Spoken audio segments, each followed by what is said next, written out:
Calvin Otieno is one of the few friends I've made in campus since I was a first year, and it's been an honor to work with him in terms of politics, in friendship, and it has been fruitful.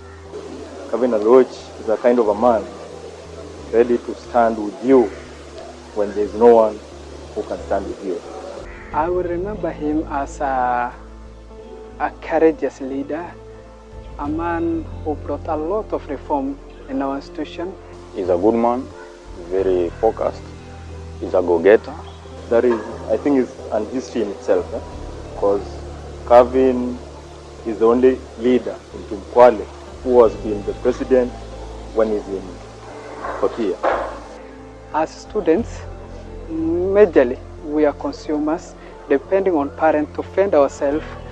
This man could knock every influential leader, their officers, to make sure that he gets something, a task for the students. He's a schemer, and he can assess something and see the outcome before even you decide on what to say. Calvin is someone very real. He's a straight man and a good leader. He convinced almost 80% of the students. Remain to be the person we have known you. You are an incredible man. We wish you all the best of luck. You will be an asset to future leaders.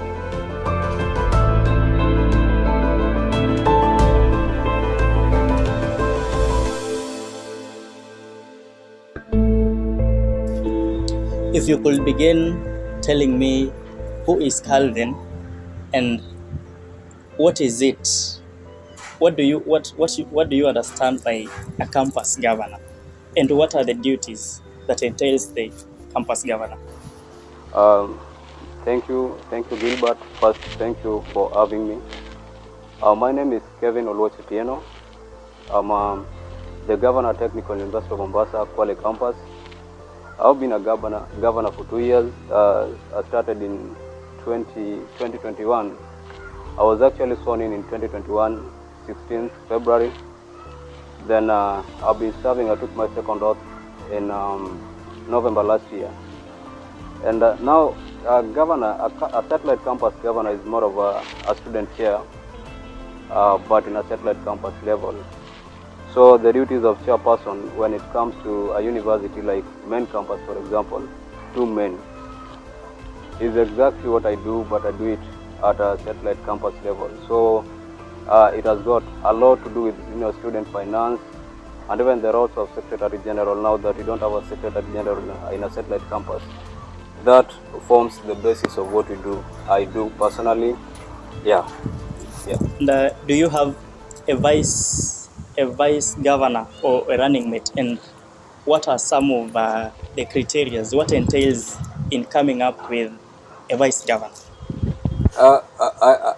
One thing, I have a deputy governor. We call them deputies. I have a deputy governor, and according to our constitution, the TUMSA constitution, it provides that your running mate, or rather your deputy, should be somebody of the opposite gender, you see. So I've worked with two deputies, both are ladies, to be precise. And when it comes to choosing deputy, you have to consider a lot. First, for example, when I was choosing my first deputy, regardless of the fact that I happen to have worked with a deputy who is a fourth year when I was in third year, but I had to to put a lot of considerations in place. First of all, our campus politics is kind of tribal based. You have to get endorsement by your community. So apparently this lady was a Kikuyu lady who got a massive support from the gamers as a community, and after she got endorsed, she wasn't interested first of all to vie as a deputy governor. But after getting that massive support from the community, and I being endorsed by my community in my first hit, we decided to form a pact, and I think that was actually the basis of our marriage. And equally beyond the endorsement and stuff, I look at the potentiality, and you have to consider a lot in terms of, potentiality, the reputation of a person, in as far as, student leadership is concerned, and even our brand to the general public. So that was my first deputy. Secondly, when now I was going to the ballot for the second time, I decided to work with a different community. As you understand, I'm a politician, and politics being dynamic, each and every time I come to the game, I come with a different plan. So when I came to the ballot for the second time, I decided to consider to work with the lawyer community. And I picked a lady who apparently that time she was in her second year. Because of her potentiality and, willingness to serve, brought her on board, worked on a plan, and that is how I formed the park. And she's been my deputy from, November last year to date. Yeah. Okay, you say you've been a governor for 2 terms. Yeah. The first time you were governor you were in 3rd year. Yeah. And then this time again you went to the ballot for the 2nd time. Yeah, sure. And for the 2 times you've been a governor, you've worked with 2 different deputy governors. Yeah. But I want to understand what really motivated you to go for this position of a campus governor, and how ready were you to work with someone who was in 4th year as your deputy governor? What was your motivation? First of all, I'll talk about, that is a good question. First of all, when you picture the first deputy, now that she was my senior and stuff. And one thing I want to bring to the picture, maybe that is not known. Even my first sports and entertainment secretary was a 4th year, you see. I think I have a very good chemistry with how to engage people. And when I was in 1st year, I invested a lot of my time making friendship with the people who are ahead of me in terms of class. And I think that was very key when it came to my first time of vying. You remember, it was a 9-delegate system, and I fetched 6 delegates out of 9. That was a thorough competition, you see. And I was competing, somebody was in 3rd year, progressing to 4th year. And he managed to win, to fetch 3 delegates out of 9, and I got 6. Look, I think first of all, I'll invest a lot of my reasoning on my chemistry with the people, and I never looked at it in terms of the seniority, but I looked at it on the terms of workability. Can we work together? And I think that formed my basis of working 4th years, and that is something I don't regret up to date. Okay, and having worked as a governor for 2 terms, this means that the students trusted in you so much, Yeah. and saw into it that it was fit to elect you even for the 2nd time. Yeah. But as a governor for the 2nd time, how would you compare and contrast your leadership with your predecessors? How different could you be from the previous governors? To be fair enough, I want to talk about the guy who succeeded my predecessor, the immediate one. I succeeded somebody who had been a class representative for 2 years, you see. And there is a tendency and a misunderstanding as to what a campus governor is supposed to do, vis-a-vis what a class rep is supposed to do, you see. So when I succeeded him, this is a guy who had been a class rep before for 2 years. And his kind of leadership was really kind of continuity of what he's been doing before, you see. But that is not what is stipulated in our constitution. When you read our constitution so well, all that you do is clearly enshrined. And a class rep has got a duty and a role. The same applies to faculty representative, the same applies to deputy governor, to even finance secretaries in Upper Tumsa, and even to campus governor. So I was a strict, adhere of the rule of law, and I follow strictly what it takes to be, what it takes to be a campus governor. So I feel what I've not done is I've never thought of getting into a role which is not mine, but I do the coordination. So I feel he was kind of continuing, with the role he had been holding and the position he had been holding for 2 years. For example, now, a governor is not supposed to confirm a class, you see, but a class rep is supposed to confirm a class because that is his role. That is his role, yeah. And they are answerable to the faculty representatives. So I wouldn't lie that now I'm a governor and I want to confirm classes to my class members, you see. I coordinate departments, I coordinate dockets, you see. That is why, since I started my leadership, I do what is governance. I've never gone to the docket of sports and entertainment and tell them that now this is what I want to do. I think that is what makes the difference. The governor who was there when I was in first year equally did what it takes to be a campus governor. This is somebody who, you know, understood his role perfectly, and I kind of emulate what he did. This is a guy who strictly did what he was supposed to do as a governor, and now he worked with the deputy who happened to be a class representative. Then, according to our Tumsa constitution, it gives a mandate to a deputy governor to be in charge of academics in satellite campus. So that was a perfect combination, and I can give him a credit for that. Yeah. And okay, thank you for that. Having cited that Kwale campus is a satellite campus for two main campus, I really want to understand, what is your role as a satellite governor when it comes to the main campus? What role do you have? Any role to play in the main campus? To be fair enough, I coordinate. I link my campus. You know, I bargain for my campus, and I represent the views of our campus in our union as a council. You see. So, for example, let me begin with the Tumsa Congress. According to our constitution, we have dockets or other dockets in that Congress.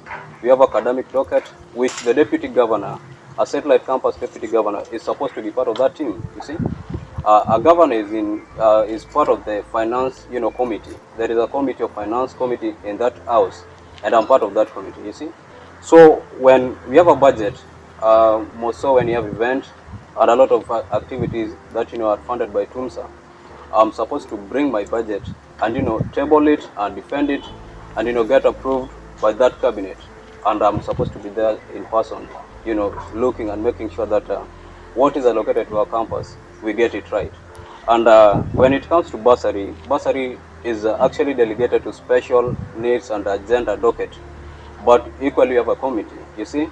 They're in charge of, you know, to ensure that strictly those students who have, you know, fee problems, they get all this, you know, that aid of bursary. So I equally oversee that process, and I make sure that there is no faulting. And one thing I want to tell you, and I want to assure you, I don't do discrimination.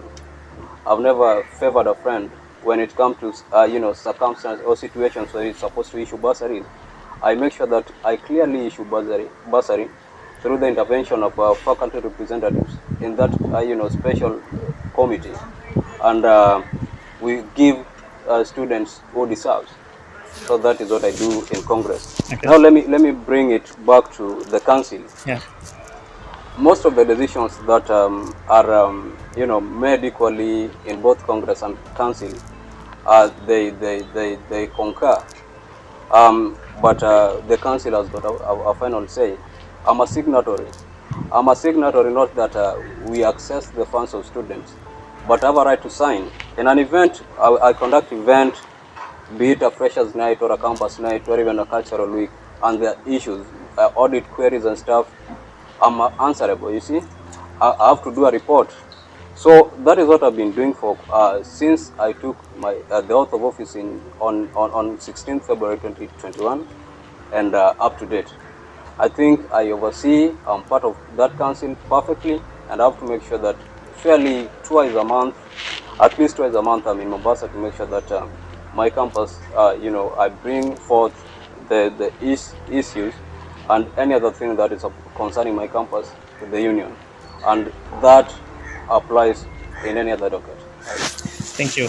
And you know, you have stated clearly the roles that you've been playing as far as linking the satellite campus for Kwale is concerned with the main campus. But I want you to take me through your journey serving as a governor for 2 terms. What are some of the challenges as a leader? Because I understand there are quite some challenges that you may have gone through. What are they, and how have you overcome these challenges? To be fair enough, I wouldn't lie that I've been the best. But I think amidst all those challenges, for example, I want to point out one of the most challenging time that I've ever had as a governor. When I came to the office, when I took the oath of office, I was asked by the vice chancellor that, are you aware that students are no longer staying at Konamsa? You remember one thing, when I was in first year or second year, we used to commute to school back and forth, using school bus. And by the time I was getting to third year, there was a construction that was ongoing in our campus, and now the hostels were set for habitation. And I get in the office. I get to this office, and now we don't have the bus. And at the same time, the director of the campus was also, his term had come to an end. You serve for 2 years, then you renew your contract. Now it's been there for 5 years. You see, that is a +1. So I meet a different person, a different director to be specific, somebody who has not been there before. You see, he doesn't know that it was more easy for us to attend classes now that we used to commute using bus, and there is no clear notice issued by the institution as to whether we will have the bus services retained. They'll consider other other rental places, because you understand the institution had rented a place. We never got a clear information as to whether we'll get our bus or what have you. So I think that was actually the most challenging times, and we had numbers, you see. Now it was a tough decision that I had to make, because look, convincing a student, most so somebody who was going to fourth year, who has been there for 3 years, commuting to school daily, to and back, using bus, and all of a sudden you tell them that you no longer have the bus services. You see, it was very challenging, and I wouldn't lie, it would be very painful when you see people walk to school. Somebody would walk to school and back, a 8-kilometer stretch. You see, that was actually the most challenging issue. And when people came to terms with the reality that the change is something that is permanent, something that is inevitable, they decided, let us come to terms with this reality. Let us start staying in hostel. If you feel your pocket can accommodate you as a student to be commuting to Konamusa and back, you can do it. So that was actually the most challenging time I had. Then when you go to July, that was actually the second challenging time I had. When you go to July, we conducted an event. You see, the performance of a satellite campus, Governor, I'll state clearly, solely depends with the allocations that comes from Mombasa. And majority of students are not, on the know-how. Somebody would feel this person is maybe carrying such particular amount of money, yet what you are carrying maybe even not eat a quarter of what they are talking about, you see. Yeah. So when we got allocation, and it wasn't enough for the event that I was going to conduct, and even the timing, I got facilitated a day to event, you see. So when my bookings and so many other things that I prepared to put in place had already been occupied, you see. So I had a lot of time to reshuffle the whole thing so that I planned afresh, and it wasn't easy. I was planning on a morning when event was supposed to be at night, and it was an event that involved a lot of activities, be it modeling and many activities, and we had guests, you see. So that was actually the trickiest part I ever had. So event wasn't successful. That is something I knew, and it had a lot of issues, and even the police was involved. The student security, the tomb security was involved. It was a big thing, and actually it was one of the biggest thing, and it tainted kind of my image. But now that I'm a politician, I think I worked my way out. How did you overcome it? Look, I work in a union. I share a satellite campus. So when we make a decision, I am at the center. For example, when I've signed a check that this is what we've been given by the university, the union or the council, approved in the finance committee and tabled before the council, and this is what we are going to get. now that I've signed, I take part and parcel of the whole thing. So look, after that event, I Dean came to Kwale, just to clear there as to what amount of money Kwale were allocated for, you see. Dean came, met all students, and I thank God Dean cleared there. It was a thorough weekend, it was a proper one. And I spent a night in a police custody, me and my sports secretary, and because nobody was willing to listen, when students get rogue, you know what it takes. So I spent a night at police custody, and when Dean came, at least in some sense, it got some sense to people's mind, you see. So from there, at least some people were satisfied, but some quite good number wasn't satisfied. But I said, okay, because I've dreamt about leading this campus for 2 years, since the day I was sworn in on 16th of February 2021, I had to do my second kick. I decided it wouldn't affect my political dream whatsoever, and that is why I applied for the second time, and luckily I won. Yeah. Quite interesting, and it is interesting that there are challenges that you have gone through, and you've worked at your best to overcome them. But even as you've served as the governor for the 2 terms, two main campus has had 2 different governments. That means you've served in 2 different governments of the main campus. Yeah. I really want to understand how you managed to transit from one government. What kind of relationship did you have, and how did you just manage to beat all the odds? Because I understand there was so much political heat. The heat was so much high. How did you transit from this government that you've been serving under as the governor to the next government that came in, and you still served with them as the governor? First of all, I know one thing I want to tell you, and I want to confirm to you, Nalwa, that it has never been easy, you see.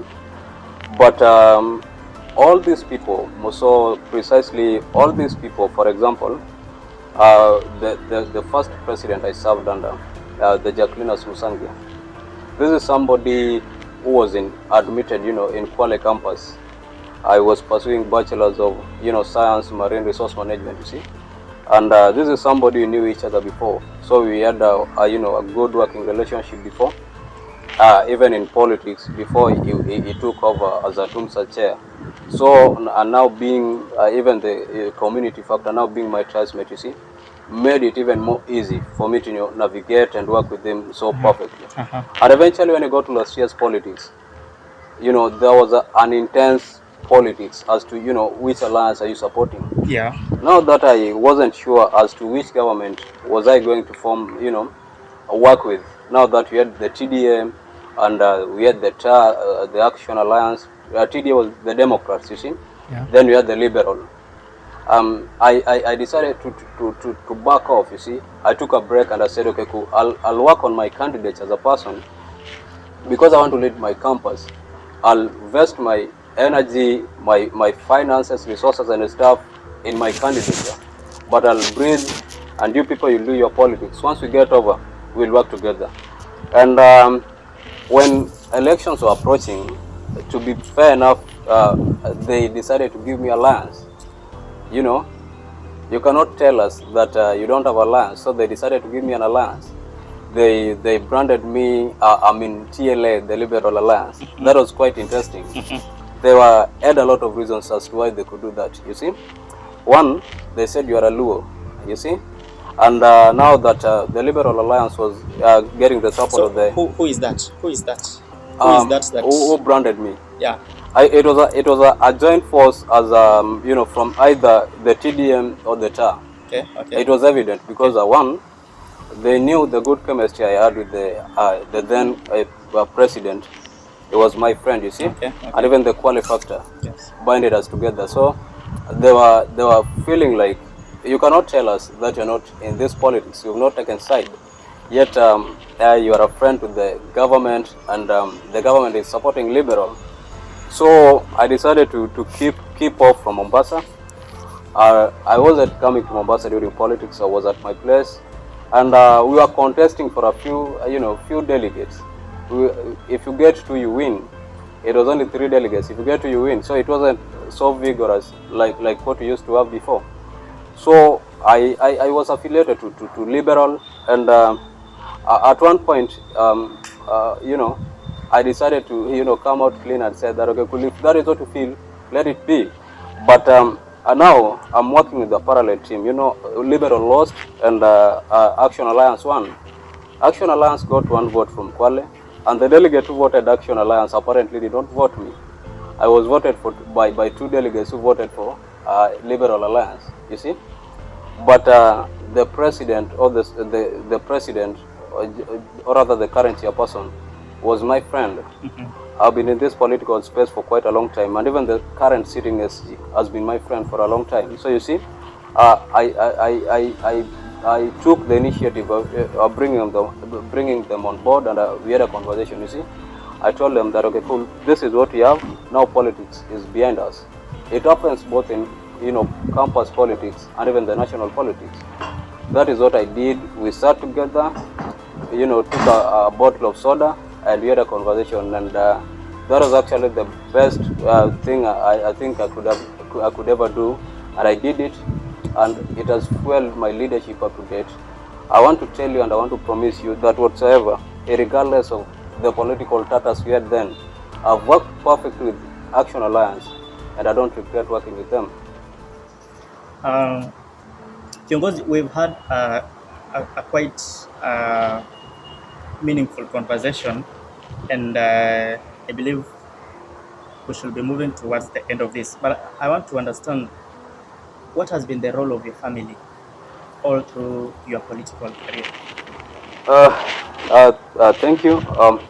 I come from a family where a lot of people do not embrace politics, and when you mention politics on our table, then some people will go silent, you see. So, but I took the initiative because my leadership has not started in campus. This is something that has followed me since my childhood. So when I decided to join politics, it was tough to unveil my intentions to my family. And I was in school after listening to people. Because I joined politics in 1.1, we started planning politics, and even if I was part of the people who formed the R8 government. I was on the background, but I was part of the team, you see, from Kwale. When I decided that, okay, cool, I feel it's my turn, and I'm getting massive support from my class because I was actually eyeing for that class endorsement. I decided to travel back home.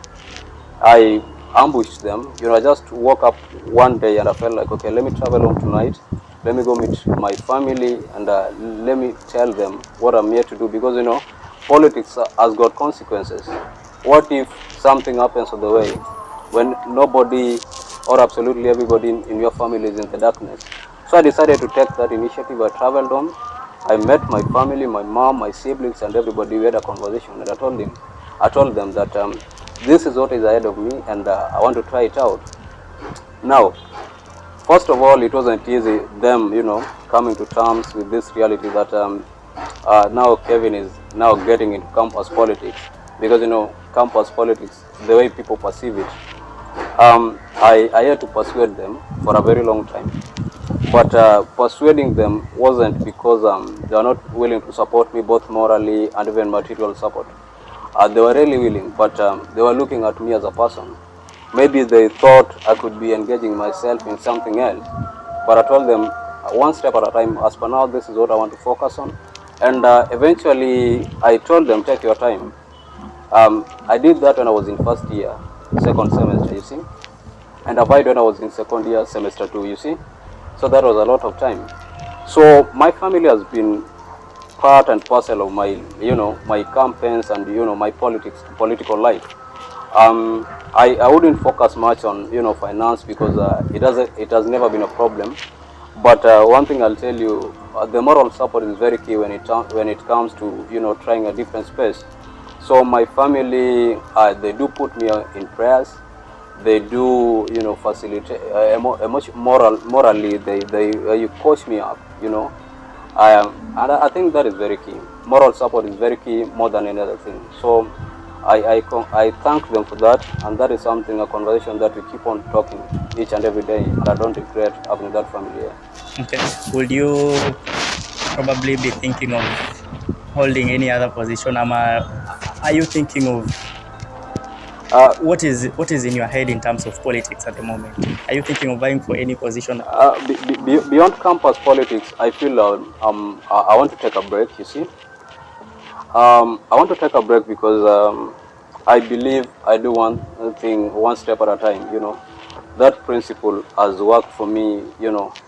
And most of people, and most of the guys who have known me in TUM, they don't know much about me and my history and my leadership history or any other thing that maybe I'm doing besides politics. But if you know me so closely, you'll get to understand that this is actually not the first big thing I'm doing. The first interview that I got in when I was as young as, when I was fairly 14 years, I remember I got into an interview in relation to leadership anyway. And I think that was actually the biggest space that I ever stepped on.